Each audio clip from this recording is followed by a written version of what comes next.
A chuva batia no asfalto como se quisesse apagar minhas pegadas. Eu estava no acostamento, com a blusa colada na pele e os dedos tremendo de incredulidade.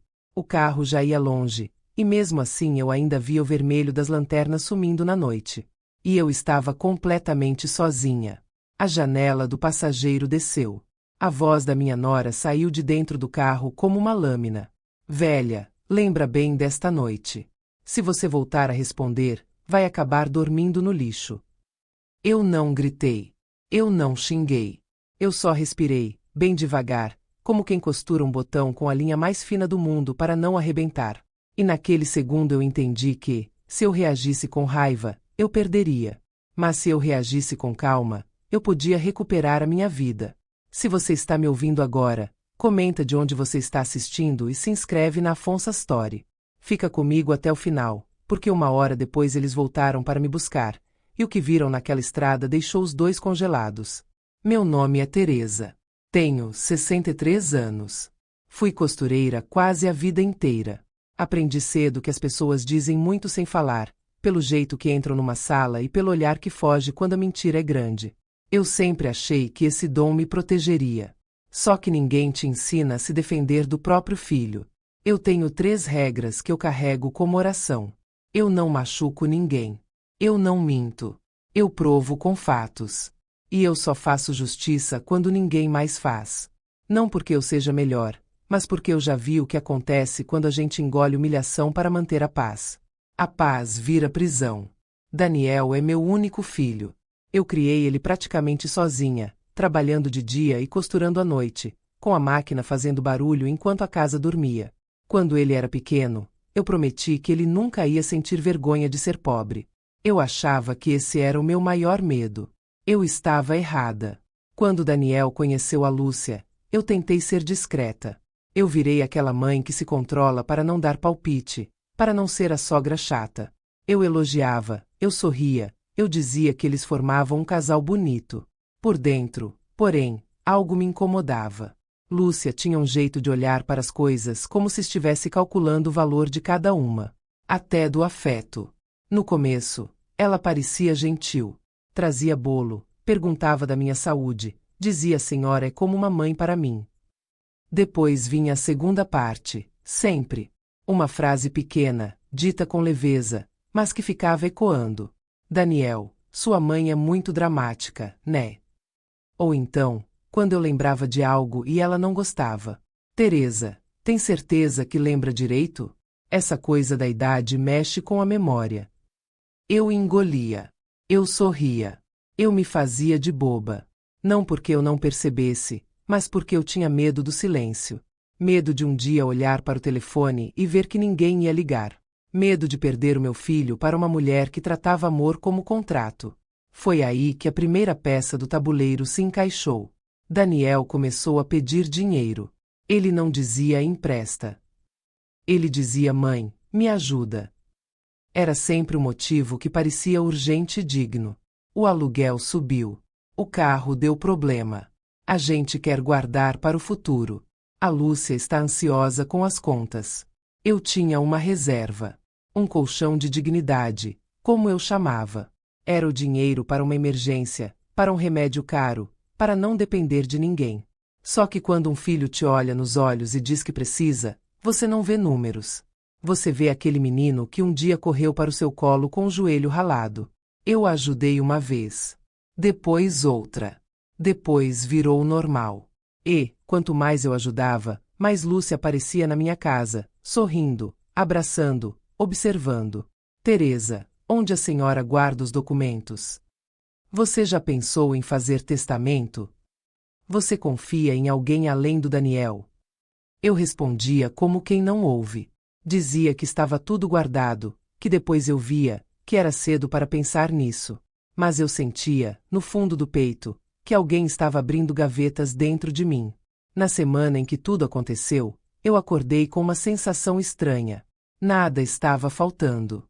E mesmo assim, parecia que tinham mexido na minha vida enquanto eu dormia. Dias antes, Lúcia tinha pegado meu celular. Deixa eu colocar uma foto bonita no seu perfil. Teresa. A senhora merece. Eu deixei. Ela riu, mexeu em tudo, disse que eu precisava me modernizar. Depois pediu minha senha. Só para salvar um contato aqui, rapidinho. Eu dei. Porque eu queria ser fácil. Queria ser a sogra que não dá trabalho. Eu não percebi que eu tinha entregado a chave do meu mundo. Naquela tarde eu fui ao banco porque meu aplicativo estava dando erro. Eu queria desbloquear e pronto. A moça do atendimento puxou o histórico, franziu a testa e perguntou com a voz mais calma do mundo. Dona Teresa, a senhora fez uma transferência grande ontem à noite? Eu senti o chão sumir. E antes de responder, eu vi, nos olhos dela, a mesma pergunta que eu ainda não tinha coragem de fazer para mim mesma. Quem, exatamente, estava mexendo no meu dinheiro? Eu olhei para a tela do computador do banco como se ela fosse uma janela para outra vida. Uma vida em que eu não era mulher que juntou moeda por moeda, e sim alguém que acordou e descobriu que a própria reserva tinha sido tocada por mãos estranhas. A atendente falava com cuidado, mas eu já não escutava direito. Eu via números, horário, um destinatário que eu não reconhecia, e um valor que parecia grande demais para ter saído de mim sem eu sentir. Eu disse que não. Que eu não tinha feito aquilo. A moça perguntou se eu dividia acesso, se alguém ajudava com o aplicativo, se eu já tinha passado minha senha para algum parente. A palavra parente me queimou por dentro. Eu lembrei da Lúcia sorrindo na minha sala, mexendo no meu telefone como se fosse dela, dizendo que eu precisava de uma foto bonita, dizendo que era só para salvar um contato. Eu assinei um papel, pedi um extrato, e guardei tudo na bolsa com a mesma pressa de quem esconde um segredo. Quando saí do banco, o vento frio do lado de fora me deu um choque. Era como se o mundo inteiro continuasse normal, enquanto dentro de mim alguma coisa tinha virado do avesso. No caminho para casa, eu fui repetindo uma frase para não desmoronar no meio da rua. Eu não vou acusar sem prova. Eu não vou gritar. Eu vou entender. Só que, quanto mais eu repetia, mais eu sentia vergonha crescer. Vergonha de ter sido ingênua. Vergonha de ter deixado meu filho entrar tanto assim na minha conta, na minha rotina, na minha confiança. Quando cheguei em casa, a primeira coisa que fiz foi abrir a gaveta onde eu guardava meus documentos e meus recibos. Eu não sabia exatamente o que eu procurava. Talvez uma confirmação de que eu ainda mandava em alguma coisa. O envelope estava lá, mas estava torto, como se alguém tivesse empurrado de volta sem paciência. Eu endireitei com cuidado e fiquei olhando para ele, parada, tentando lembrar se eu mesma tinha deixado assim. Eu não tinha. Eu me sentei na mesa da cozinha e abri o extrato. A transferência tinha sido feita tarde da noite, no horário em que eu já estava na cama, com a televisão baixa e os olhos pesados. O destinatário era uma conta que não tinha nome conhecido, só números. E isso me deu uma sensação pior do que qualquer nome. Porque número não tem rosto. Número não pede desculpa. Eu peguei meu celular e abri o aplicativo do banco. Havia ali um rastro, uma confirmação. Eu comecei a clicar devagar, como se cada toque pudesse causar outro estrago. Não havia nada que dissesse claramente quem fez. Só a certeza de que aconteceu. E, mesmo assim, eu senti um instinto antigo, aquele instinto que eu tinha quando alguma cliente tentava levar uma peça sem pagar. Primeiro eu observava. Depois eu conferia. Depois eu pegava o fato, bem colocado na mesa, e deixava a pessoa se explicar sozinha. Foi ali que eu decidi que não ia correr para Daniel naquele instante. Não ainda. Se eu chegasse acusando, ele ia me chamar de exagerada, e a Lúcia ia usar isso como prova de que eu era louca. Eu precisava de calma, de método, de recibo. Eu precisava da verdade sentada em cima da mesa, sem espaço para teatro. Então eu fiz uma coisa simples. Tirei uma foto do extrato, imprimi 2 cópias e coloquei uma delas num livro velho, daqueles que ninguém abre. A outra eu guardei numa pasta com contas antigas, de propósito, para ver se alguém mexia. Era um teste pequeno, mas eu aprendi que gente controladora não suporta não saber. Quem manda, quer sempre conferir. No fim da tarde, meu telefone tocou. Era Daniel. A voz dele vinha leve, como se nada estivesse acontecendo. Mãe, a Lúcia falou que você estava esquisita ontem. Está tudo bem? Eu respirei fundo antes de responder. Era aí que a minha regra precisava aparecer. Eu não minto. Eu provo com fatos. Estou bem, sim, eu disse. Só precisei resolver umas coisas no banco. Houve um silêncio curto do outro lado. E naquele silêncio eu ouvi mais do que palavras. Eu ouvi alguém, ao fundo, falando baixo. Eu não consegui entender a frase inteira, mas ouvi um pedaço que me gelou: doutor e cartório. Como se fosse normal citar isso numa conversa sobre banco. Que banco, mãe? Daniel perguntou, rápido demais. O meu, eu respondi. E eu vou precisar conversar com você pessoalmente. Ele soltou um riso falso, pequeno. Para quê? A senhora está criando preocupação à toa. A frase não veio só dele. Veio com o tom dela. Eu conhecia. Eu já tinha ouvido aquele jeito de diminuir as coisas para me fazer parecer exagerada. Eu mantive a voz baixa. Hoje à noite. Só você. Eu quero te ver aqui. Ele hesitou, e então concordou. Tá.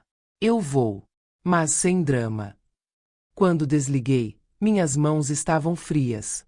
Eu olhei para o envelope torto de novo, para o livro onde eu tinha escondido a cópia, e para o celular na mesa.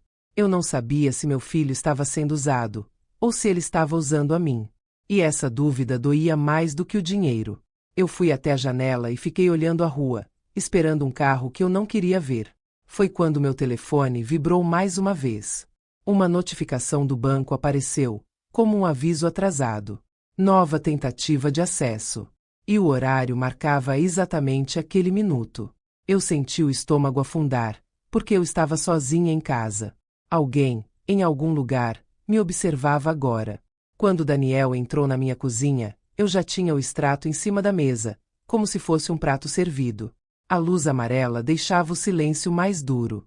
Ele não tirou o casaco. Não aceitou água. Só ficou em pé, com o celular na mão, olhando para mim como quem já veio pronto para negar. Eu comecei pelo mais simples. Filho, eu fui ao banco. Apareceu uma transferência grande, feita de noite. Eu não fiz. Eu preciso entender. Ele respirou curto e respondeu rápido demais. Eu não sei do que você está falando. Eu não levantei a voz. Eu só empurrei a folha para frente e observei o jeito como a pupila dele mudou. Está aqui, Daniel. Horário. Valor. Conta de destino. Eu só quero a verdade. Ele pegou o papel, leu por cima, e devolveu como se aquilo queimasse. Você está dizendo que a Lúcia roubou você. Eu balancei a cabeça. Eu estou dizendo que alguém mexeu no meu dinheiro. E que eu não vou fingir que não vi. Passos no corredor. A porta abriu sem bater e a Lúcia entrou com um sorriso que não tinha calor. O olhar dela dizia que aquela conversa já estava decidida. Eu conhecia bem aquela máscara. Na rua, ela cumprimentava todo mundo, falava de fé, de família, de respeito aos mais velhos. No almoço de domingo anterior, na frente de duas vizinhas, ela tinha brincado dizendo que eu era esquecida e que o Daniel precisava cuidar de mim como se eu fosse criança. Todo mundo riu, e eu sorri para não virar escândalo. Mas eu guardei o detalhe. A unha dela estava com mancha de tinta que eu vi no meu envelope de documentos.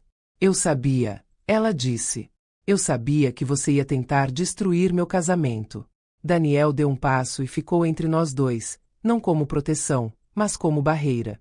Foi a primeira vez que eu senti, com clareza, que eu estava do lado de fora. Eu tentei manter o foco. Lúcia, eu não quero briga. Eu quero esclarecer o banco, só isso. Ela riu. Curto. Esclarecer. Você quer humilhar a gente. Quer fazer o Daniel achar que eu sou ladra. Eu olhei para ele. Filho, por favor. Você me conhece. Ele não me olhou como antes. Olhou como um homem com medo de perder a vida que escolheu. Você sempre faz isso. Sempre cria confusão. A frase caiu na mesa e quebrou alguma coisa dentro de mim. Mesmo assim, eu não me descontrolei. Eu pensei na minha regra. Eu provo com fatos. Eu respirei e disse. Então me ajuda a provar. Se não foi você e não foi ela, amanhã a gente vai no banco. A gente abre contestação. A gente pede investigação. Lúcia deu um passo à frente. Não. Amanhã a gente tem compromisso. E você vai parar com isso hoje. Foi aí que eu vi um brilho de pânico no rosto dela. Não era medo de ser acusada. Era medo de ser exposta. Daniel, eu disse, com firmeza, você está ouvindo. Ela não quer resolver. Ela quer calar. A Lúcia mudou o tom, fez a voz ficar chorosa. Você está vendo, amor. Ela está velha. Ela inventa coisa e depois diz que é prova. Eu continuei calma. Eu não inventei. Eu trouxe o extrato. Eu trouxe o horário. Lúcia se aproximou do meu celular na mesa e, num gesto rápido, virou a tela para baixo, como quem corta uma ligação. Eu reparei. E anotei. Daniel perdeu a paciência. Chega! A senhora vai pedir desculpa para minha esposa. Eu encarei o meu filho e, por um segundo, eu vi o menino que eu criei, escondido atrás de um homem assustado. Eu entendi que ele estava preso, mas eu também entendi que ele estava escolhendo. Eu falei baixo. Eu não vou pedir desculpa por me proteger. A Lúcia soltou a frase que ela guardava. Você vai ficar sozinha, Teresa. Você é só uma velha que atrapalha. Eu senti o golpe no coração. E foi aí que eu disse a única coisa que acenderia fogo. Se você continuar deixando ela mandar na sua vida e mexer no que não é dela, você vai perder mais do que dinheiro. Você vai perder a sua alma. O rosto do Daniel endureceu. A Lúcia parou de fingir fragilidade. Ela ficou fria. Nesse momento, se você já foi silenciada dentro da própria família, se inscreve na Afonso Story. Comenta de onde você está assistindo e me diz, eu fui justa ou eu fui longe demais. Fica comigo, porque a partir daqui a história muda de rumo. Daniel apontou para a porta, como se eu fosse uma estranha. Você passou do limite. Eu vim aqui para ajudar e você vem atacar minha esposa. Eu percebi que aquilo era fala pronta, como se alguém tivesse escrito para ele. E eu me lembrei do silêncio no telefone, do fundo de voz dizendo cartório, dizendo doutor. Eu falei devagar. Daniel, quem é o doutor que vocês andam falando? Os dois congelaram por um segundo. E isso foi a confirmação que eu precisava. Lúcia recuperou o controle. Você está delirando. Não tem doutor nenhum. Eu peguei meu celular, virei a tela para cima, e vi a notificação do banco. Nova tentativa de acesso. Naquela hora. Enquanto eu estava ali, diante deles. Eu mostrei a tela. Olha isso. Eu estou com vocês na minha cozinha e alguém está tentando entrar na minha conta. Daniel engoliu seco. A Lúcia apertou os lábios. Foi quando eu entendi que aquela conversa não era sobre amor. Era sobre poder. Daniel falou, mais baixo. Mãe, vamos sair.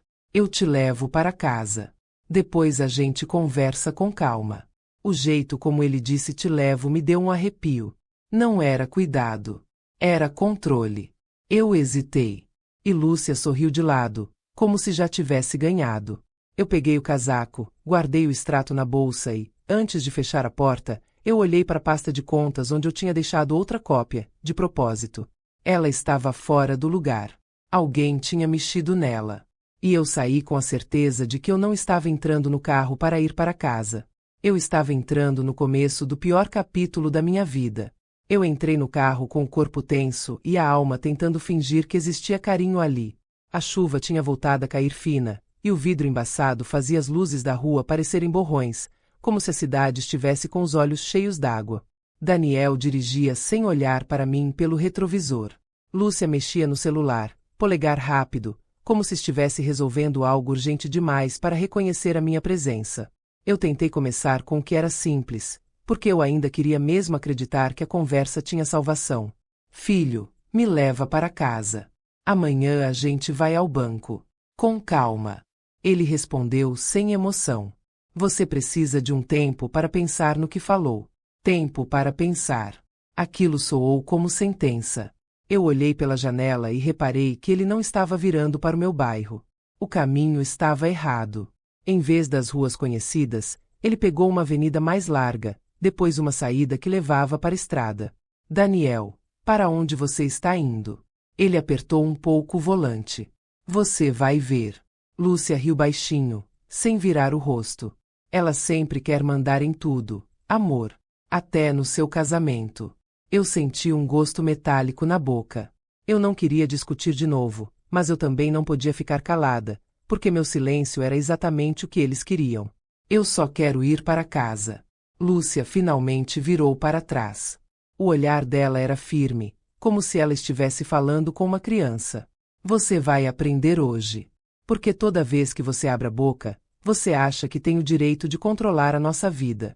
Daniel não disse nada. E o silêncio dele era pior que qualquer grito. Eu tentei me apoiar nas minhas regras, como quem segura um corrimão num corredor escuro. Eu não vou machucar ninguém. Eu não vou mentir. Eu vou provar. Só que naquele momento eu não tinha prova na mão, eu tinha só medo. A estrada apareceu. As placas passaram. O barulho da chuva ficou mais forte no teto. Os carros do lado vinham e iam como sombras com faróis. Eu apertei a bolsa contra o colo, como se o extrato lá dentro fosse uma âncora. Daniel, eu falei baixo, você está me assustando. Para e me deixa descer em algum lugar seguro. Eu pego um táxi. Ele soltou uma risada curta, sem humor. Táxi. Você não tem noção do quanto está criando problema. Eu respirei fundo. Se eu elevasse o tom, a Lúcia ia ganhar a cena. Ela ia virar a vítima. Ela ia dizer que eu estava fora de mim. Então eu fiz a única coisa que eu sabia fazer bem: observar. Lúcia não parava de digitar. Em alguns momentos ela gravava áudios curtos, sem deixar o telefone perto do ouvido, como se não quisesse que eu escutasse. Eu vi uma tela abrir rápido com um nome que eu não consegui ler por inteiro. Só via as primeiras letras. Meu estômago afundou. Doutor. Cartório. Banco. Tudo se encaixando como peças de um quebra-cabeça que eu não queria completar. Daniel encostou no acostamento de um trecho mais escuro, onde quase não havia casas, só mato e o brilho molhado do asfalto. O carro parou com um solavanco. O limpador fazia um movimento, indo e voltando, como se estivesse tentando apagar a realidade. Daniel virou o rosto para mim pela primeira vez desde que saímos. Desce. Eu demorei para entender. Minha boca abriu, mas não saiu som. Eu só consegui perguntar: o quê? Desce agora. Eu segurei a maçaneta com força. Meu coração batia no pescoço. Eu olhei para Lúcia, procurando qualquer sinal de que aquilo era exagero, alguma encenação para me assustar. Ela estava calma demais. Ela tinha um sorriso satisfeito. Você não pode fazer isso comigo, Daniel. Eu sou sua mãe. Ele respondeu sem levantar a voz, e isso me gelou. Você devia ter pensado nisso antes de atacar a minha esposa. Eu senti o mundo apertar. Eu não queria acreditar que ele estava escolhendo aquilo. Eu vi, num relâmpago de memória, ele pequeno, febril, dormindo encostado no meu peito, e eu prometendo que nunca abandonaria ele. Só que promessa de mãe não protege mãe de filho. Eu tentei abrir a porta devagar, como quem negocia com um animal assustado. A chuva entrou fria no meu rosto. Eu coloquei um pé no chão molhado e senti a lama sugar o sapato. Quando eu estava quase toda para fora, Daniel puxou a bolsa da minha mão. Me dá isso. Eu grudei nela. Não. Aqui tem meus documentos. Lúcia inclinou o corpo para trás e falou com doçura falsa. Teresa, não complica. Só desce. A gente vai conversar depois. Eu puxei a bolsa de volta e ouvi o tecido rasgar um pouco. O som foi pequeno, mas para mim pareceu um tiro. Eu senti meu equilíbrio falhar. Não foi uma queda grande, foi mais como um tropeço, mas o suficiente para me colocar no chão, com as mãos no asfalto frio, sentindo a água escorrer pelos pulsos. Eu ouvi a porta bater. Eu ouvi o motor acelerar. Eu levantei o rosto a tempo de ver a janela do passageiro descer. E a Lúcia gritou, alto, para a chuva e para a noite. Velha, lembra bem desta noite. Se você voltar a responder, vai acabar dormindo no lixo. O carro arrancou. O vento da passagem dele me empurrou para trás. O som dos pneus no asfalto molhado sumiu rápido. E eu fiquei ali, com o cabelo grudado na testa, a roupa pesada de água, a garganta travada. O barulho dos carros passando parecia um mar. Eu me levantei devagar, com as pernas tremendo. Eu não sabia se eu chorava, se eu corria, se eu gritava.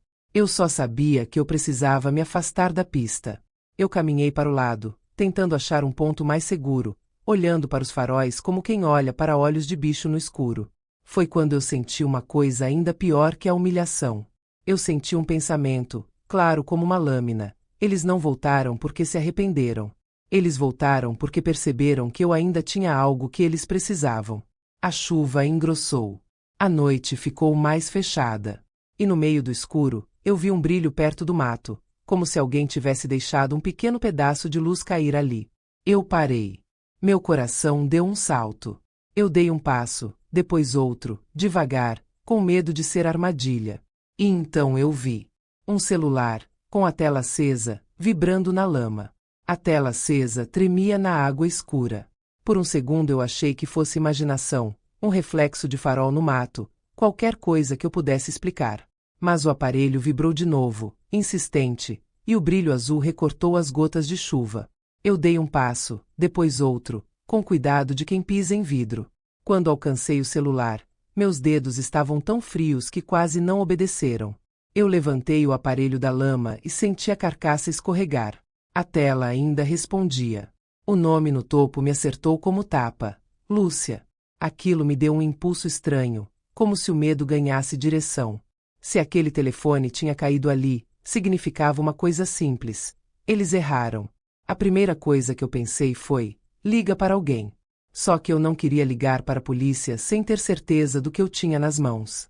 Se eu ligasse e fosse um mal-entendido, Daniel ia usar isso para me pintar como louca. Lúcia ia dizer que eu inventei tudo. Eu precisava de algo que não dependesse da minha palavra. Eu encostei o celular no peito para proteger da chuva e fui andando até uma placa de emergência, mais afastada da pista. Os carros passavam rápido e me jogavam vento molhado no rosto. A cada farol eu prendia a respiração, com medo de ver o carro deles voltar para me calar. A tela mostrava mensagens abertas, como se alguém tivesse acabado de digitar. Eu hesitei. Mas na minha vida, sempre que eu via uma linha mal costurada, eu puxava com cuidado e via o tecido revelar o que estava escondido. Eu abria a conversa mais recente. As primeiras linhas não eram sobre amor. Eram sobre dinheiro. Havia números, horários, nomes de transferências. E havia uma frase curta que me fez sentir um gelo diferente, não o gelo da chuva, mas o gelo da intenção. Ela escreveu: hoje ela aprende. Eu olhei o nível de bateria no canto da tela. 23%. Pouco. Eu passei o dedo rápido e vi que o telefone ainda estava conectado a uma conta de nuvem. Se eu fosse cuidadosa, eu podia salvar aquilo fora dali. Eu abri o gravador e registrei minha própria voz, sussurrando, como se eu estivesse costurando uma prova em cima da outra. Horário, valor, nome doutor, ameaça na estrada. Se o aparelho morresse, pelo menos minha memória teria um lugar para ficar. Eu vasculhei minha bolsa com a pressa de quem procura agulha no escuro. Encontrei um saquinho plástico amassado, de remédio, e enfiei o celular ali. Não era proteção perfeita, mas era o suficiente para ganhar tempo. A chuva parecia bater mais forte, como se o céu também tivesse pressa. E eu me prometi que, dali em diante, ninguém tocaria na minha vida sem deixar rastro. Eu rolei para cima. Vi mais mensagens falando de cartório, de assinatura, de convencer, de pressionar. Uma palavra aparecia com frequência, repetida como ordem: documento. Eu parei. Olhei para o escuro ao redor. O mundo parecia vazio, mas eu sentia olhos em mim. Eu me obriguei a respirar devagar. Eu precisava usar a cabeça. Eu pensei nas minhas 3 regras. Eu não machuco ninguém. Eu não minto. Eu provo com fatos. E, naquele momento, eu tinha fatos no meu dedo. Eu vi um ícone de áudio. Um áudio enviado para alguém salvo como doutor. Meu coração bateu forte. Então era real. Eu não tinha imaginado aquele nome. E se ele existia, existia também um plano maior. Eu coloquei o volume baixo, encostei o aparelho perto do ouvido e apertei play. A voz da Lúcia saiu clara, sem nenhum tremor. Hoje eu coloco ela no lugar dela. Amanhã a gente resolve o resto. Ela é teimosa, mas velha cansa. Eu fiquei parada, com a chuva escorrendo pelo meu queixo, tentando entender o tamanho da crueldade. Não era explosão de raiva. Era estratégia. Era alguém planejando sofrimento como quem planeja compras no mercado. Eu apertei o áudio de novo, porque eu precisava ter certeza de que eu tinha ouvido certo. E eu ouvi de novo. Resto. Velha cansa. Eu fechei os olhos por um segundo, e as lembranças vieram. Lúcia pegando meu celular. Lúcia perguntando do testamento. Daniel me pedindo dinheiro com voz mansa. Tudo era um fio só, e eu tinha sido tecido. Se você já viu alguém usar a família para controlar e humilhar, se inscreve na Afonso Story agora. Comenta sua cidade e escreve eu vi se você percebeu a pista antes de mim. Fica comigo, porque o que eu encontrei nesse telefone não era só sobre mim. Eu voltei para a conversa. Havia fotos. Uma delas era do meu envelope de documentos, em cima da minha mesa. Eu reconheci a mancha na madeira. E, atrás do envelope, quase fora de foco, havia um papel dobrado com um símbolo que eu conhecia de longe. Cartório. Eu senti vontade de vomitar. Eles não queriam só tirar dinheiro. Eles queriam tomar a minha casa. Meu chão. O lugar onde eu criei meu filho. Eu tirei print de tudo. Prints das mensagens, do áudio, das fotos. Eu mandei para o meu próprio número para salvar em outro lugar. Só que, quando eu tentei enviar, a tela travou por um segundo. Foi aí que eu entendi. Eu estava no meio do nada, na chuva, com um telefone que podia morrer a qualquer minuto. Eu precisava agir rápido. Eu procurei contatos. A agenda tinha nomes que eu não conhecia. Alguns com apelidos estranhos. Eu vi um contato chamado escritório. Eu vi outro chamado corretor. E eu vi de novo, doutor. Eu abri o perfil de doutor. Havia uma foto pequena, escura. Mas havia um número. Eu anotei na minha cabeça, repetindo como quem decora um endereço. E então o celular vibrou de novo. Uma mensagem entrou, como se tivesse sido enviada naquele exato minuto. Ela falou. Eu senti o sangue sumir do rosto. Porque aquela pergunta não era curiosidade. Era comando. Era alguém monitorando. Eu desliguei os dados do telefone. Depois desliguei o aparelho inteiro, com medo de estarem rastreando. E, no escuro, eu abracei a bolsa contra o corpo como se fosse escudo. Eu precisava de um lugar iluminado. De pessoas. De uma câmera. De qualquer coisa que me tirasse daquela margem. No acostamento, eu vi uma placa pequena indicando um posto a alguns quilômetros. Não parecia perto, mas era o único caminho. Eu comecei a andar, devagar, sentindo o peso da roupa molhada. A cada minuto eu pensava no Daniel. Eu queria odiar, mas o que vinha era tristeza, porque eu não sabia se ele tinha sido arrastado para isso ou se ele tinha escolhido isso. Quando eu já estava quase sem força, eu ouvi um som diferente do som da chuva. Um carro desacelerando atrás de mim. Eu não virei na hora. Eu congelei. O som do carro diminuindo atrás de mim foi como um aviso. Eu não virei na hora. Fiquei parada, com os pés grudados no asfalto molhado e a respiração curta, esperando ver o pior se repetir. Os faróis iluminaram minhas costas. Depois baixaram, como se o motorista não quisesse chamar atenção. O motor ficou roncando baixo. Eu apertei a bolsa no peito, sentindo o saquinho plástico onde eu tinha guardado o celular. Mesmo desligado, parecia pulsar. Uma voz feminina veio de dentro do carro. Senhora, a senhora está bem. Eu virei devagar. A janela estava aberta. Vi uma mulher de uniforme, cabelo preso, rosto cansado de plantão, mas olhar limpo. Ela não tinha cara de ameaça. Tinha cara de quem já escolheu ajudar. Ela desceu sem pressa, mãos visíveis, postura calma. Meu nome é Marta. Sou do hospital. Eu vi a senhora andando aqui sozinha nessa chuva. Entra no carro, por favor. Eu dei um passo para trás por instinto. Marta levantou as duas mãos. Eu não quero seu dinheiro, nem seu celular, nem nada. Só quero que a senhora saia dessa estrada. Aquilo me desmontou, porque era simples. Uma estranha estava me oferecendo humanidade sem pedir nada em troca. Eu entrei. Assim que sentei, o ar quente do carro me deu um choque.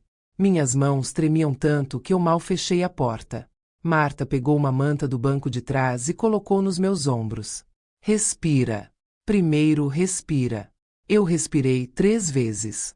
A frase da Lúcia voltou como um eco, mas dessa vez eu não deixei ela me dominar. Eu precisava chegar viva num lugar iluminado. Marta dirigiu até um posto de gasolina. As luzes do lugar pareciam um pequeno abrigo. Ela me levou para dentro, me colocou numa cadeira e pediu café. O atendente me olhou assustado, mas não perguntou nada. Marta tinha aquele jeito de mandar sem humilhar. Quando o copo quente encostou na minha mão, eu senti o corpo voltar para dentro de mim. Marta olhou minhas roupas molhadas, meu rosto e o jeito como eu segurava a bolsa. Foi alguém da família. Eu assenti. A vergonha tentou subir, mas eu engoli. Vergonha era o que eles estavam contando que eu sentiria. Eu tirei o saquinho e mostrei o celular. Ele caiu na estrada. É dela. Eu encontrei ali. Marta pegou com cuidado, como se fosse prova. Pediu permissão com o olhar. Eu fiz que sim. Ela ligou. O nome no topo apareceu como uma assinatura. Lúcia.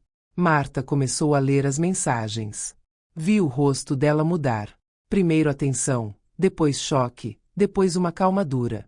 Isso aqui não é briga de família, ela disse. Isso aqui é crime. Eu contei do banco, do extrato, da transferência feita de noite, das perguntas sobre documentos, do cartório, do nome doutor e da mensagem ela falou.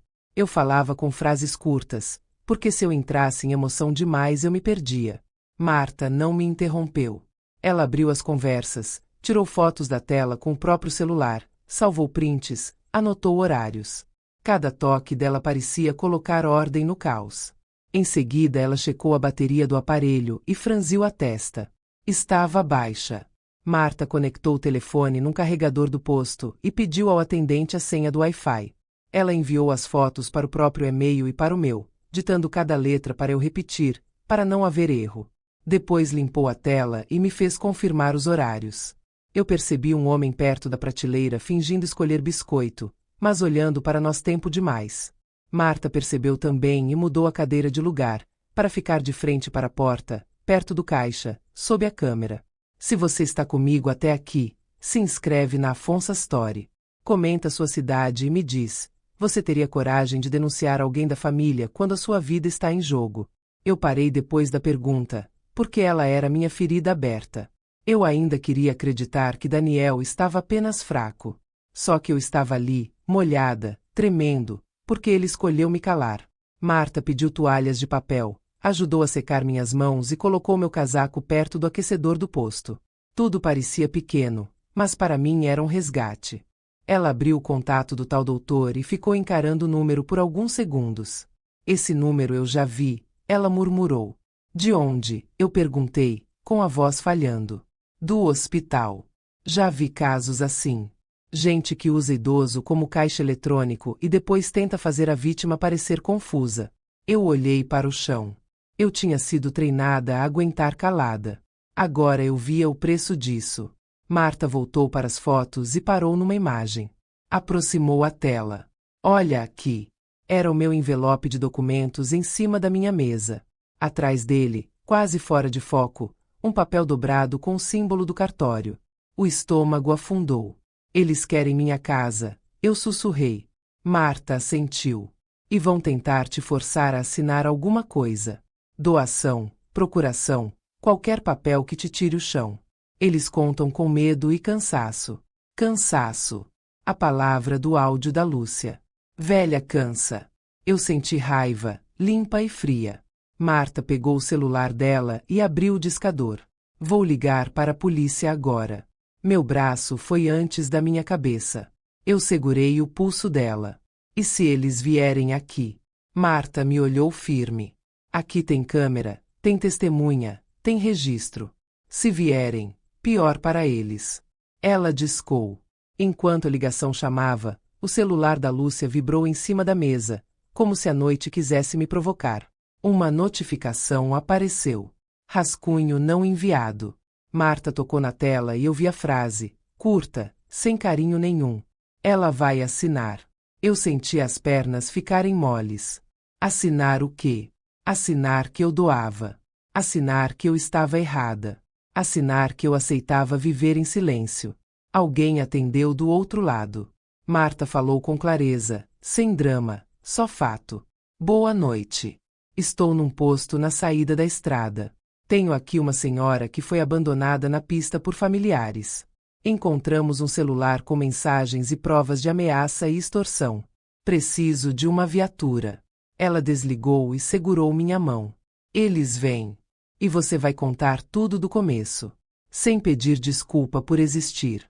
Eu respirei, olhando para a porta de vidro do posto. A chuva continuava caindo lá fora, mas agora eu estava sob luz. Foi quando eu vi, no reflexo do estacionamento molhado, um par de faróis entrando devagar. Meu corpo inteiro gelou. Eu conhecia aquele carro. Os faróis entraram no pátio do posto devagar, cortando a chuva como duas facas de luz. Eu reconheci o carro antes de ver qualquer rosto. Era o carro do Daniel. Meu estômago afundou, mas eu não me levantei. Eu fiquei onde estava, perto do caixa, debaixo da câmera, na claridade que a Lúcia detestava. Marta encostou de leve no meu ombro. Aqui é seguro, ela sussurrou. Se eles vieram, vieram para a luz. A porta de vidro abriu e o vento úmido entrou. Daniel apareceu primeiro, tentando vestir o papel de filho preocupado. Lúcia veio atrás, calma demais, o olhar varrendo o posto como quem procura controle. Mãe, Daniel disse alto. A gente voltou. A gente se arrependeu. Lúcia sorriu de um jeito educado e venenoso. Teresa, vamos embora. Você está passando vergonha. Marta deu um passo à frente. Boa noite. Quem são vocês? Daniel apontou para mim como se eu fosse um objeto perdido. Sou o filho dela. Ela está confusa. Ela saiu do carro no meio da estrada e agora inventou isso. Eu levantei o queixo. Eu não estou confusa. Eu fui ao banco. Descobri uma transferência que eu não fiz. Pedi explicação. E fui deixada na estrada na chuva. O sorriso da Lúcia balançou por um segundo. Teresa, ela disse, com voz de santa, você sabe que exagera. Eu respirei fundo e olhei para Daniel. O que vocês querem agora? Ele abriu as mãos, tentando parecer gentil. Quero te levar para casa. Amanhã a gente resolve, com calma. Eu reparei que ele evitava olhar para a bolsa no meu colo. Eles não tinham voltado por amor. Tinham voltado pelo medo do que eu ainda guardava. Lúcia deu um passo e tentou tomar a bolsa. Me dá isso, Teresa. Você não pode ficar com coisa que não entende. Eu puxei a bolsa para perto do corpo. Marta ficou entre nós. Não toca nela, Marta disse. Eu vi o que tem no telefone. A palavra telefone fez a Lúcia empalidecer. Que telefone? Lúcia perguntou, e a doçura desapareceu. Eu não respondi. Só sustentei o olhar. E, naquele silêncio, eu senti a primeira rachadura na máscara dela. Do lado de fora, um som curto atravessou a chuva. Sirene. Daniel virou o rosto devagar. Lúcia olhou para a porta como quem calcula fuga. A viatura entrou no pátio e parou perto das bombas. 2 policiais desceram. Um deles veio direto, sem pressa. Boa noite. Quem chamou? Marta levantou a mão. Eu chamei. Essa senhora foi abandonada na estrada por familiares. E há mensagens de ameaça e prova de extorsão. O policial olhou para mim. Seu nome? Teresa. Ele apontou para Daniel e Lúcia. E vocês são? Sou o filho, Daniel disse. Isso é um mal-entendido. Minha mãe está nervosa. O policial levantou a mão e cortou a fala dele. Senhor, eu vou ouvir todos. Primeiro eu ouço ela. Eu contei do banco, da estrada, do celular, do áudio, do nome doutor, da foto de documento e do cartório. Minha voz saiu, mas por dentro eu tremia. Eu expliquei que não tinha ido para brigar. Eu tinha ido para entender. Mostrei que eu tinha guardado extrato, que eu tinha visto a tentativa de acesso, que eu tinha ouvido a ameaça na estrada. Marta completou com o que salvou no telefone dela. Prints, horários, e um áudio em que a Lúcia dizia, rindo, que velha cansa. Quando o policial ouviu isso, o olhar dele mudou. Ele pediu um instante e foi até a viatura. Voltou com um bloco na mão e começou a anotar como se já conhecesse aquela linha de história. Eu vi Daniel engolir seco, eu vi Lúcia apertar os dedos, e eu pensei em todas as vezes em que ela me abraçou na igreja, dizendo que me respeitava. Naquela hora eu entendi a diferença entre imagem e caráter. O policial pediu o número do contato chamado doutor e perguntou se eu conhecia alguém com esse nome. Eu disse que não. Ele tirou outra foto da tela e ampliou, como se procurasse um detalhe escondido. E eu senti que havia algo ali que eu ainda não tinha visto. Se você estivesse no meu lugar, você contaria tudo agora ou tentaria proteger a família por vergonha? Eu quis perguntar isso em voz alta, mas engoli. O policial não pareceu surpreso. A senhora encontrou o celular da sua nora. Sim. Lúcia recuou um passo. O policial respirou e disse a frase que congelou o ar. Esse carro já apareceu em outra denúncia parecida. Eu senti o mundo dar um giro pequeno. Parecida como? Ele falou devagar, para eu entender e para eles ouvirem. Há um inquérito sobre extorsão de idosos. O padrão é sempre o mesmo. Pressão, humilhação, tentativa de fazer a vítima parecer incapaz. Quando vi a placa no registro, pensei que fosse coincidência. Agora eu não penso mais. Daniel ficou sem voz. Lúcia ficou imóvel. O policial voltou para mim. A senhora conhece alguém que já teve problema com seu filho e sua nora? Meu peito apertou. Um nome subiu como culpa antiga. Dona Eulália. Eu vi a cena dela chorando na calçada e eu dizendo que era exagero. Hoje eu via o preço disso. Conheço. Eu posso dar o endereço. O policial assentiu. Vamos precisar do nome completo e de tudo que a senhora lembrar. E a senhora não tem obrigação de proteger quem te destrói. Daniel deu um passo, quase suplicando. Mãe, não. Você vai acabar com a nossa vida. Eu olhei para ele e encontrei só medo. Eu não vou acabar. Eu vou contar a verdade. Lúcia tentou recuperar o controle com voz alta. Isso é perseguição. Ela sempre quis me tirar do caminho. O segundo policial falou firme. Senhora, fique ali do lado. Lúcia obedeceu, mas os olhos dela procuravam saída. O policial pediu que Marta mostrasse os prints e o áudio. Marta entregou o telefone dela. Ele analisou, fez perguntas, anotou horários. Daniel tentou uma última manobra, mais baixo. Mãe, eu estava com medo. Era só um empréstimo no seu nome. Depois a gente devolvia. Então eu fiz a pergunta que ele não queria. Se era empréstimo, por que vocês falaram em cartório? Daniel empalideceu. Lúcia virou o rosto para ele como se tivesse sido traída. O policial levantou o olhar. Senhor Daniel, senhora Lúcia, encostem ali. Vamos registrar a ocorrência e recolher o aparelho como prova. Daniel obedeceu. Lúcia ficou parada por um segundo longo e depois se mexeu, lenta, com orgulho ferido. Eu fiquei sob a luz do posto e entendi que a pior parte não era o dinheiro. Era eu ter aceitado o silêncio por tanto tempo. Foi quando o celular da Lúcia, no carregador, vibrou. O policial leu a notificação e franziu a testa. Chegou mensagem agora. Meu corpo endureceu. Ele leu em voz baixa, e o rosto da Lúcia perdeu a cor. Ela falou. Quando o policial leu a mensagem, ela falou. Eu senti como se alguém tivesse acendido uma lanterna dentro da minha cabeça. Não era curiosidade. Era comando. Alguém acompanhava tudo de longe, com calma de predador.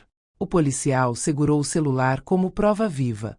Olhou para mim, depois para Marta, depois para Daniel e Lúcia. Quem é doutor? Dona Teresa. Eu disse a única verdade possível. Eu não sei. Eu só vi o contato e ouvi o áudio. Marta completou, firme. E essa mensagem entrou agora. Isso significa que existe outra pessoa, além deles. O policial fez um sinal para o colega. Separa os dois. Daniel foi para perto da viatura, tentando parecer cooperativo.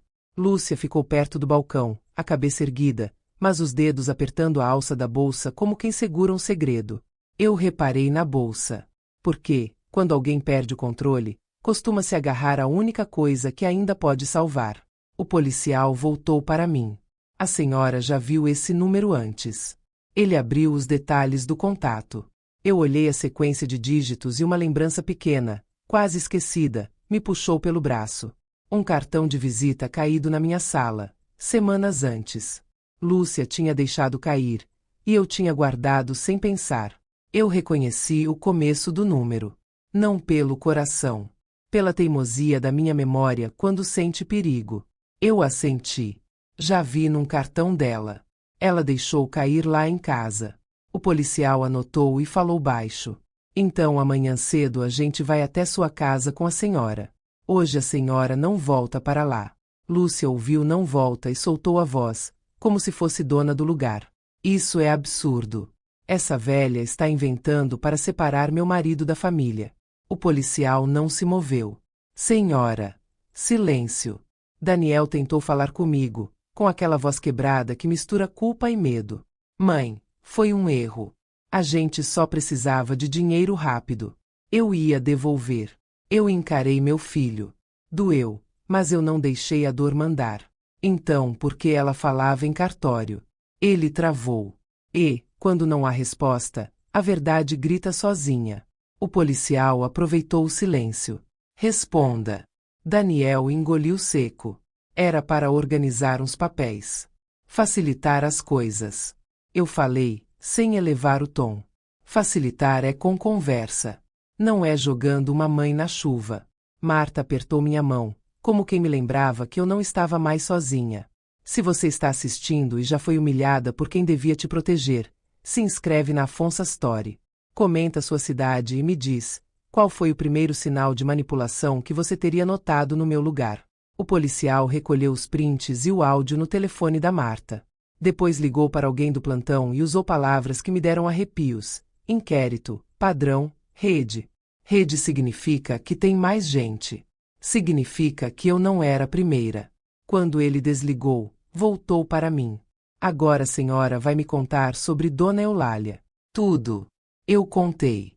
Onde morava, como chorou, como falou do Daniel, como eu defendi meu filho por vergonha de acreditar no pior. Eu vi o olhar do policial confirmar que aquilo encaixava. Eu vi também Lúcia tentando se aproximar de Daniel, buscando um olhar, querendo combinar versão. O colega do policial cortou o caminho. Fique aí, senhora. Lúcia riu com desprezo. Vocês acreditam nessa velha? Ela nem lembra do que comeu ontem. Eu respondi com a minha regra. Eu lembro de fatos. E fatos não envelhecem. O posto ficou silencioso. Até o atendente parou de mexer nas coisas. A frase ficou no ar como um ponto final. O policial se aproximou de Lúcia. Senhora, me entregue sua bolsa. Ela travou. Por quê? Porque há indícios de que a senhora está portando documentos relacionados à fraude. Se recusar, vai ser pior. O rosto dela mudou. A máscara caiu um pouco. Ela abriu a bolsa com pressa e tirou um envelope pardo. Eu reconheci o formato antes de ver o carimbo. Um envelope de cartório. O policial abriu com cuidado. Dentro havia uma procuração e uma folha pronta para assinatura. Meu nome estava lá. Meus dados. Meu endereço. Tudo limpo, digitado, como se eu fosse só uma mão a serviço deles. Eu senti o estômago virar. Marta sussurrou. Eles iam te tirar a casa. O policial olhou para Daniel. O senhor sabia disso. Daniel ficou pálido. Eu achei que era para ajudar. A frase dele não aguentou o peso do papel. Não ajuda quem você joga no acostamento. O policial guardou o envelope como prova e olhou o cabeçalho. Aqui tem um nome, um carimbo e um endereço. Ele leu em voz baixa, como quem confirma uma rota. Então o doutor não é médico. É alguém que transforma mentira em documento. Eu me inclinei para ver e senti um golpe estranho, quase familiar. Eu reconheci o sobrenome no carimbo. Eu já tinha visto aquele nome em um recibo antigo do bairro, num serviço de regularização. Na época, parecia coisa normal. Agora parecia armadilha. O policial fechou o envelope. Agora a gente tem um caminho. Ele olhou para mim com firmeza. Dona Teresa, hoje a senhora vai descansar em segurança. Amanhã a senhora vai ver a própria casa com a lei do seu lado. Eu assenti. Eu queria chorar, mas não de fraqueza. De alívio. Antes de sair, o policial pediu que eu assinasse o boletim ali mesmo, num formulário simples, só para registrar o básico. Eu peguei a caneta com a mão ainda trêmula, mas assinei com firmeza. Pela primeira vez em muitos anos, minha assinatura não era medo. Era fronteira. Daniel tentou chegar perto. Mãe, eu posso consertar. Eu juro. Só não faz isso. Eu olhei para ele e falei a verdade que eu devia ter dito antes. Você conserta quando escolhe me proteger. Hoje você escolheu outra coisa. Lúcia me lançou um olhar de ódio, desses que prometem vingança sem falar nada. E foi então que eu vi o movimento. Enquanto os policiais falavam com Daniel, ela tirou o próprio telefone do bolso e tentou apagar alguma coisa, o dedo correndo rápido pela tela. Marta percebeu. Ela está mexendo no celular. O policial pegou o aparelho de Lúcia na mesma hora. Ela tentou discutir, mas o colega já estava do lado. A senhora vai entregar também. Lúcia ficou branca. Daniel baixou a cabeça. Marta me levou para o carro dela, mas o policial insistiu em escolta. Disse que eu não podia ficar exposta naquela noite. No caminho, Marta ligou para tal Sônia, minha vizinha, e pediu que ela ficasse de sobreaviso. A voz da Sônia saiu aflita, mas decidida. Teresa, fica calma. Eu vou com você amanhã. Ninguém encosta na sua casa. Quando desliguei, eu senti uma coisa simples que eu tinha esquecido. Apoio. E eu não estava mais sozinha na chuva, nem por dentro. Só que, enquanto eu levantava, uma pergunta cortou minha calma. Se o doutor mandou a mensagem, ele já sabe que eles falharam. E se ele sabe, ele pode tentar apagar provas antes de amanhã. E eu entendi que a noite não tinha terminado. Ela só tinha mudado de forma.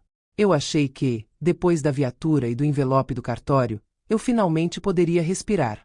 Mas bastou o policial dizer que eu não voltaria para casa naquela noite para eu entender. Quando a gente mexe com quem vive de segredo, o perigo não dorme. Marta me levou no carro dela, com a escolta seguindo atrás. A chuva diminuía, mas o céu ainda pesava. Eu apertava a manta nos ombros e sentia, dentro da bolsa, o extrato do banco. Não era só dinheiro. Era a prova de que eu estava acordada. No rádio da viatura, frases curtas estalavam: busca e apreensão.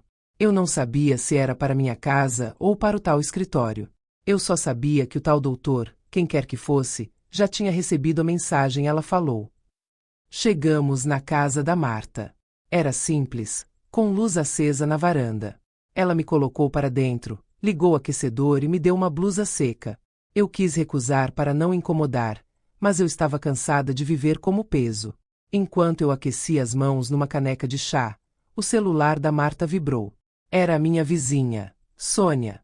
Teresa, eu vi o carro do Daniel passar aqui na rua mais cedo, ela disse. E não estava só ele. Tinha outro carro junto. Eles pararam perto da sua casa e ficaram um tempo. Depois foram embora. Meu coração subiu na garganta. Eles voltaram lá. Sônia confirmou. Sim. E eu senti que era para mexer. Eu tentei ligar para você e não deu. Eu fiquei de olho.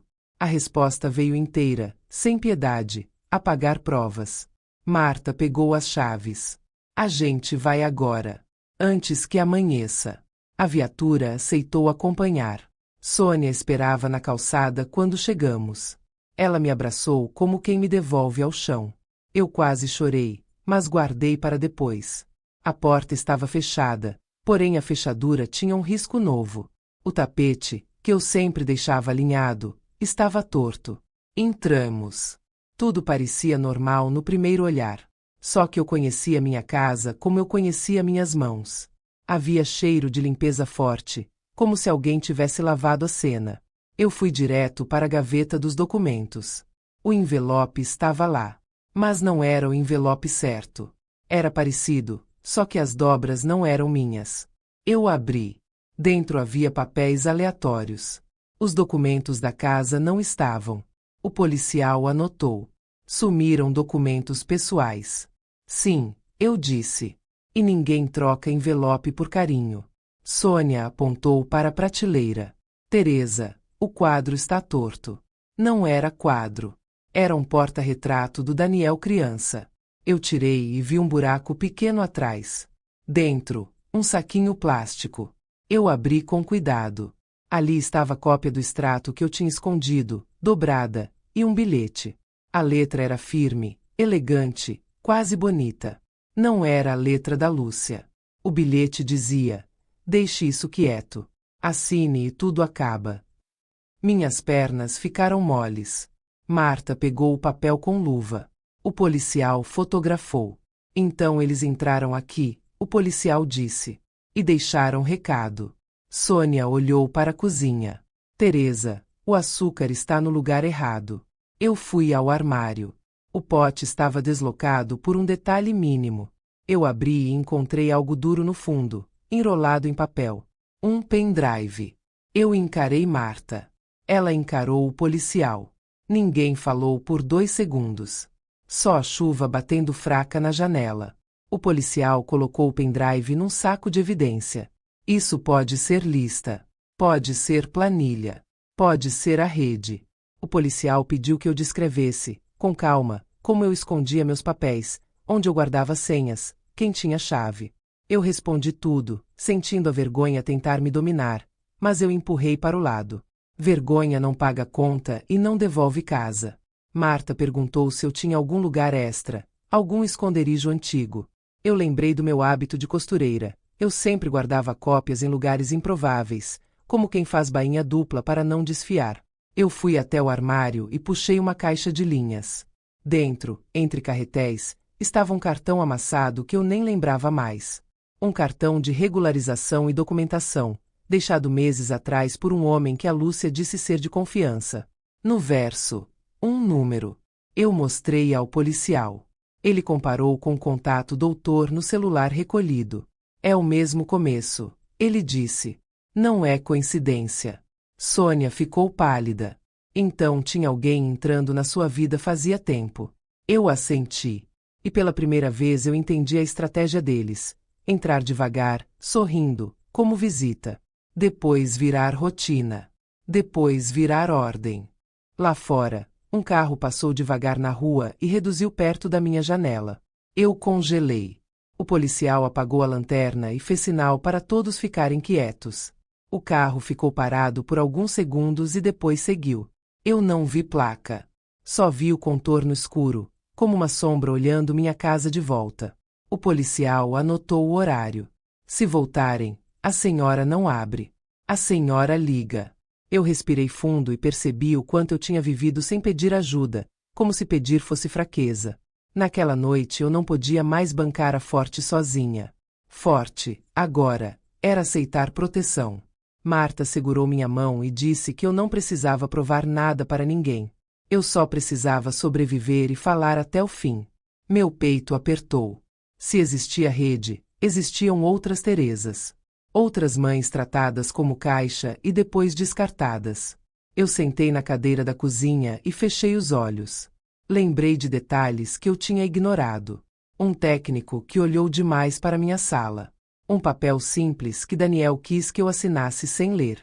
Um desconhecido que me chamou pelo nome na feira. Tudo eram testes. Se você está aqui comigo agora, se inscreve na Afonso Story. E comenta, qual pista te assustou mais, o bilhete ou o pendrive? O policial disse que levaria o pendrive e o bilhete para a perícia.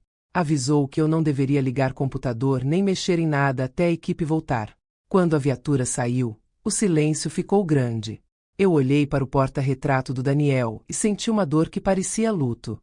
Luto de um filho que eu ainda queria salvar, mesmo ele tendo me deixado na chuva. Marta tocou meu ombro. Você não tem culpa por amar. Mas você tem escolha a partir de agora. Eu assenti. E então meu celular vibrou. Uma mensagem de um número desconhecido. Você não sabe com quem está mexendo. Eu olhei para a tela e senti, com clareza, que o doutor não estava longe.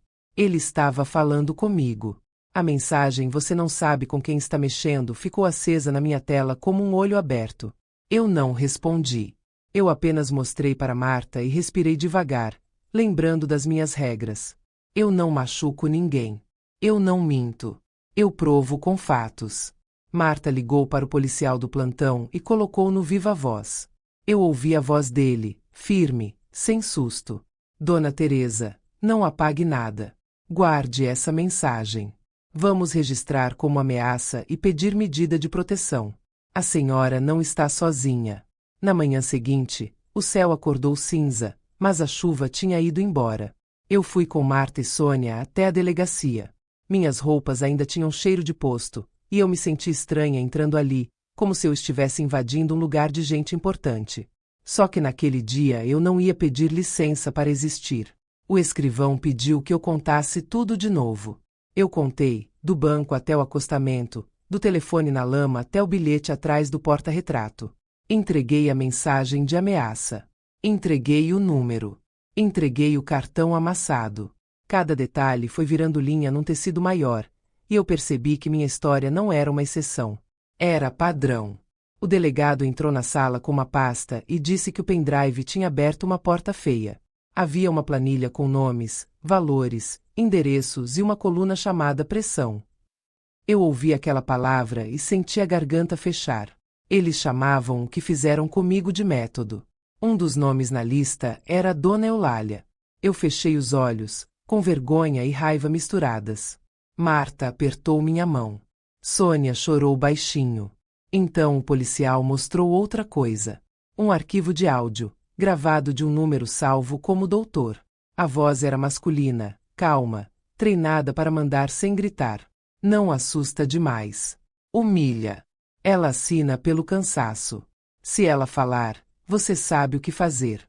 Eu não reconheci a voz, mas reconheci o jeito. Era alguém acostumado a transformar sofrimento em assinatura. Eles me chamaram para uma sala ao lado e pediram que eu olhasse uma foto. Era um homem de terno simples, sorriso correto, daqueles que cumprimentam sem olhar nos olhos. O nome dele estava no carimbo do envelope do cartório. Ele não era médico. Era despachante, conhecido por resolver documentação na região. E o pior, ele era o tal doutor. O delegado explicou que já havia investigação por extorsão e fraude, mas faltava a peça que ligava as famílias ao operador. O meu celular molhado, o áudio da Lúcia, o envelope encontrado no posto e o pendrive escondido na minha casa fizeram a ponte. Eu ouvi a porta do corredor bater forte. Olhei para fora e vi Daniel sendo trazido para prestar depoimento, agora sem o peito estufado. Vi Lúcia logo atrás, sem o sorriso de igreja. Os dois me viram e pararam. Por um segundo, eu senti pena. No segundo seguinte, lembrei da chuva. Daniel tentou falar comigo com os olhos, como se pedisse socorro. Eu não desviei. Lúcia deu um passo, mas o policial segurou. A senhora vai falar com autoridade, não com a vítima. Vítima! Eu nunca tinha me ouvido nessa palavra. Eu sempre me chamei de mãe. O delegado fez as perguntas. Daniel tentou dizer que era empréstimo. Lúcia tentou dizer que eu era confusa. Mas as provas estavam na mesa, e prova não se assusta com teatro. Quando mostraram o áudio dela dizendo velha cansa, ela baixou a cabeça. Quando mostraram o rascunho ela vai assinar. Daniel começou a chorar. Eu não senti vitória. Eu senti fim de ilusão. No fim da tarde, eu fui levada com Marta para retirar meus documentos com escolta. A casa estava de pé. O meu chão ainda era meu. Eu entrei, toquei na mesa e senti o peso de anos voltar para o lugar. Eu peguei uma caixa e coloquei ali tudo que era importante. Documentos, extratos, cadernos, fotos. Não para fugir, mas para nunca mais ser pega desprevenida. Naquela noite, eu sentei na varanda da Marta e olhei o céu escuro. O medo ainda existia, mas agora ele tinha nome e endereço. E isso muda tudo. Porque o que não tem nome vira monstro. Mas a lista tinha mais nomes. Mulheres caladas, idosos enganados, casas perdidas. Eu prometi ajudar cada um. Porque justiça de verdade é coletiva também. Se você chegou até aqui, se inscreve na Afonso Story. Comenta de onde você está assistindo e me diz, eu fui longe demais ou eu fui justa? E se você percebeu a pista do cartório lá no começo, comenta eu vi. Eu não ganhei porque fui maldosa. Eu ganhei porque eu parei de aceitar. E aqui na Afonso Story, a gente não se cala. A gente prova.